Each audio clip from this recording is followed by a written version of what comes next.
Well, I'm back with a good friend, an old friend. You can see him right there. He's over on my right. That's our good friend Murad, that handsome looking guy from the Middle East, still plugging away. And though you think he's been quiet, he has not been quiet. In fact, he has been doing something that should have been done years ago or centuries ago.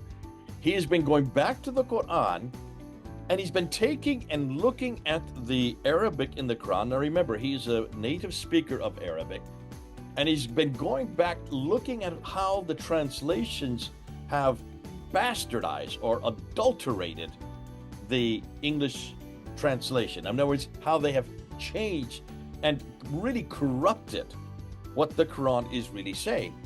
Let me give you some examples. Here, I have right here George Sale. This is George Sale, very famous. This is probably the standard work for the last century or so. This is what everybody used for so long. That has actually been adulterated. Here is Arbery. This is one of the best ones today. Arbery is the one that I was brought up on when I did my studies there in seminary. We were all told to use Arbery because he is the best. He is what the NASB does to the Bible, he does to the Quran. And I always thought this is a great translation. Now, more recently, then we have this one here, which is called the Taqi Din al-Hilali in Khan. We call it the Hilali in Khan. This is the one that I've been using, oh goodness, at Speaker's Corner. I was just at Speaker's Corner a week and a half ago, and this is the one I've used everywhere because this is the one the Muslims like. Now, I know that much of the translation here is what we call apologetical translation. It's a mistranslation. But I had no idea just how mistranslated this is. Nonetheless, this is the one that they all like to use, that you have to use. Then I have over here what they call the Quran Project. This is the Quran done by the Quran Project in English. This is supposed to be a great translation, but it is mistranslated. And probably the best one, the one that everybody wants to use today, is Droke, A.J. Droke. He has been by far the most fair because he has taken the Quran and he has used what he thought were the right words to use. But here's the problem. In every one of these cases, every one of these Qurans that I've just put up, intentionally or unintentionally, they have looked at the Arabic and they've used what they thought is the right Arabic because they were using what the standard Islamic narrative says that word is, or what the Islamic traditions say that word is, or what Sharia law says that word is, or this word, or that phrase, or this meaning, or that verse. So in every case, they have done what we've been saying you must not do. If you want to find out who Muhammad is, or where the city Mecca is, or even where the Quran is, you go back to the century that man Muhammad lived, right? You go to the 7th century. If you want to find out who Muhammad is, or where the city Mecca is, or even where the Quran is, you go back to the century that man Muhammad lived, right? You go to the 7th century. If you want to find out who Muhammad is, or where the city Mecca is, or even where the Quran is, you go back to the century that man Muhammad lived, right? You go to the 7th century. You go back to that century that city existed, Mecca existed, right? Have you heard me? I'll say this over and over again. Murad and I have been saying this for years. And certainly, if you want to find out what the Quran means in the Arabic that's on the pages, you go back to the Arabic of that time. You go back to the Arabic of the 7th century. You go back to that century that city existed, Mecca existed, right? Have you heard me? I'll say this over and over again. Murad and I have been saying this for years. And certainly, if you want to find out what the Quran means in the Arabic that's on the pages, you go back to the Arabic of that time. You go back to the Arabic of the 7th century. Do you see? To me, that should be a no-brainer.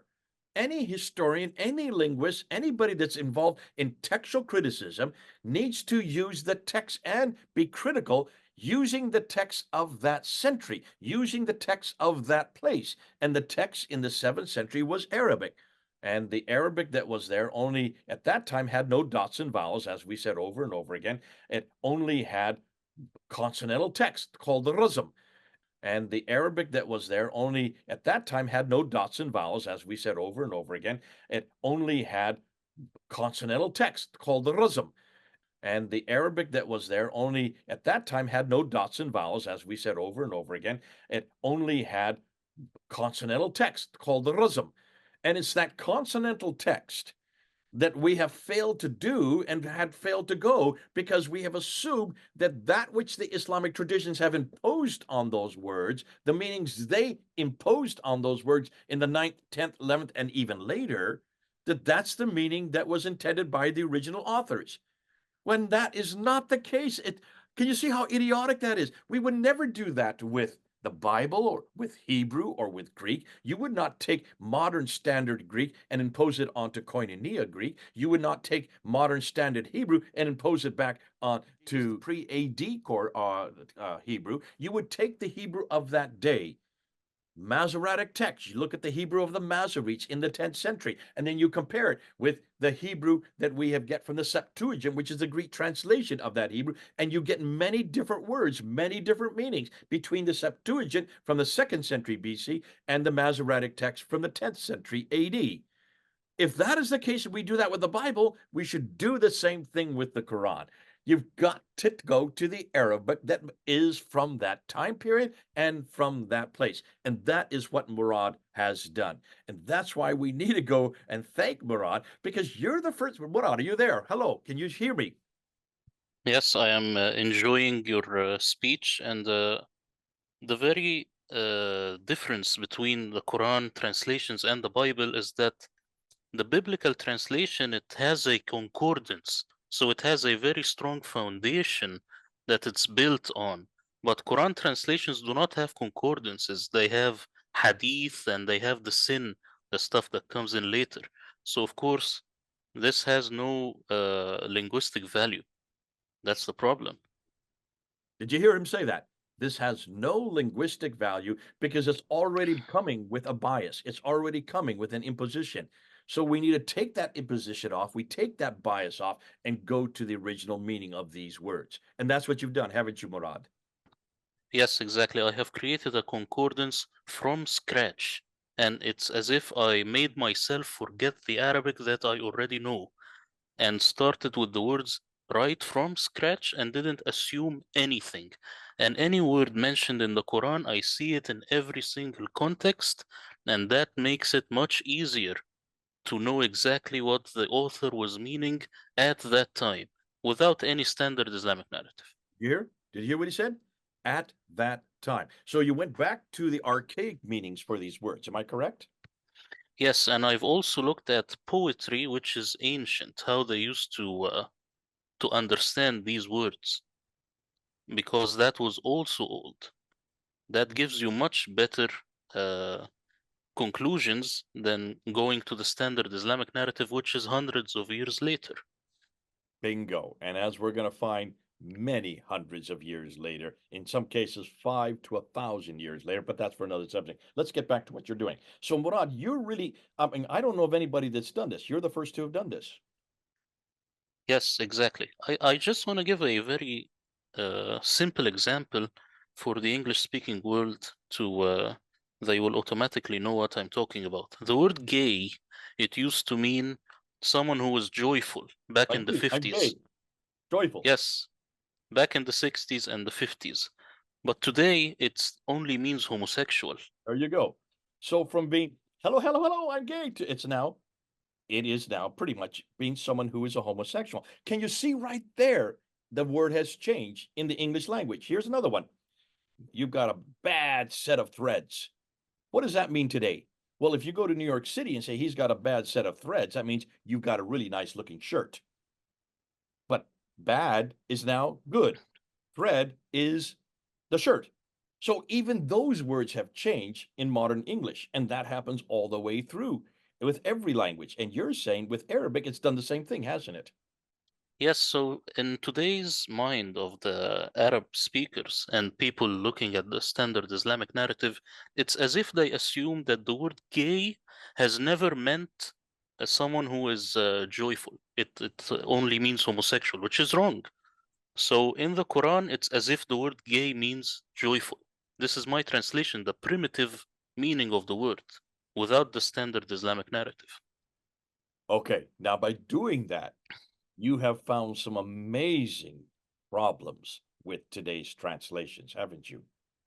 Yes, exactly.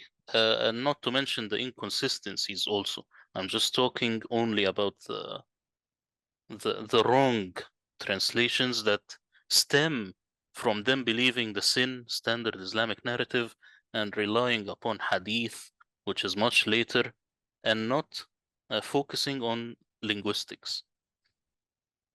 So what we're going to be doing through this series, and we're going to break it up. We're going to break it up into about 7 different categories. We may break it up into others, but you have put these differences, these errors, these mistranslations into 7 categories. Am I correct? Yes, exactly. There are 7 categories. Yeah. I've got the categories up here. I'm going to put them up on the screen. We're going to be getting to it again, but let me just put them up there so that people can see. The first category are clumsiness or lack of detail. And you're going to unpack that, aren't you, in your PowerPoint? Yes, exactly. And then you're going to go to Bible obsession. You're going to unpack that in your PowerPoint. And then you're going to go to, Yes, you're going to show how the standard Islamic narrative, how these words are based on that interpretation of these words. yes, exactly. And then you're going to go to mistakes and masking Quranic mistakes and then deception. And then you're going to finally, with probably the most devastating, the fatal mistakes. 7 different categories through this series. We're going to unpack each one, show how much damage they do, and really see what the original Arabic really meant, which is really what everybody wants to know, doesn't it? That's exactly what you want to know about any text. Yes, and we know now from the discoveries of academics that the Quran might be the first Arabic book. So of course you want to go to the oldest Arabic possible to crack the code, not to the sin of the people who came later from Persia who do not know anything about Arabic. For those who don't know what Murad is talking about, the sin is a standard Islamic narrative coined by Dr. Yasser Qadi in that infamous uh, interview that he had with Muhammad Hijab on June 2020, where he turned to Muhammad Hijab and he said, your standard narrative has holes in it. What standard narrative? Standard Islamic narrative. SIN. Sin. And that's what Murad's referring to. The sin, the standard Islamic narrative, that which all the Muslims are dependent on to know what Muhammad did, what he said, and how Islam began. That standard narrative, Islamic narrative, has holes in it. And this is a huge gaping hole that you're taking us through this time. Yeah, people will really enjoy this, but they might be frustrated a little bit because they will see how these translators they fooled the West for so long. To be fair, though, Murad, you can't really blame them because I'm sure Arbery and Drog and others like them who even Sale when he did the translation, all he had was a standard Islamic narrative to find out the meaning of these words. That's all he had all they had at their disposal. You, however, don't need that. You, however, are not dependent on that. You are the first to actually go back and look at the words as they are in their original context, in their original environment. And what you're going to find and what you're going to share with us, you've come up with 40 really glaring mistakes. Am I correct? Yes, and these mistakes are present in every Quran translation. This is not that I am looking at this guy and leaving that guy. This is a general consensus of the translators. Now, They are Murad, all, yeah, they all make the very same mistakes. They are copying from one another, copying from the standard Islamic narrative. there you go, which stands to reason. Now, Murad, you're also doing one other thing, and that is you have now finished your translation of the Quran, going back to the original text, using the phrases, using the words, using the context, using the meanings of these words from the 7th and 8th century, the original meanings when these were first written down, and you have made that available to everybody. Am I correct on that? Yeah, right now there is only a sample of my Quran translation. It's for free. That's for people to get because if they are skeptic or they think that this work is not of high value or something, they will be shocked right from Surah 1 and also Surah 2. It's Surah 1 plus part of Surah 2. They will be shocked. So they should download this free sample, and then they will change their mind definitely. You can see right down here below, we have the free sample. I just go to that URL and pull it down and just read it for yourself. This is what Murad is saying. You're going to be shocked. Why are they going to be shocked, Murad? Well, almost every single word in Quran translations are different than in mine. For example, I don't have the word the people of the book. This is an assumption. The word ahl means qualified. It's like those qualified of scripture. It's different than people. And ahl also means family. So it could be the family of the scripture. Maybe it's referring to the family of Abraham or something. I don't want people to be in this prison of the sin standard Islamic narrative and don't think for themselves. I'm empowering them with this translation, ultra literal translation, so that it progresses the academic progress in the years to come. You see? This is exciting. This is new and this is groundbreaking. Now, of course, this is the first this has ever been done. Some of you may disagree. That's fine. We know that this is controversial. We know that in some ways this does confront everything, especially you Muslims, everything that you've been told to believe about your book. And of course, there are many people who have read the Quran in English and they've looked at the translation and they have always accepted the translation is there.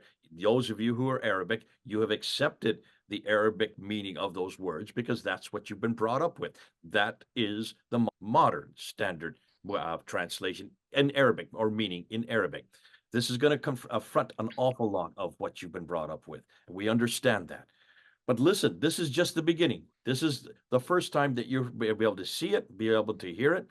It's already been done up on your own site, Murad, and you've also, I think you've gone up on other sites to have also introduced this. But this is the Yeah. first time in such a big site that now the whole world's going to be able to see it and be able to unpack it. And we're not going to do it in just one video because that's too big.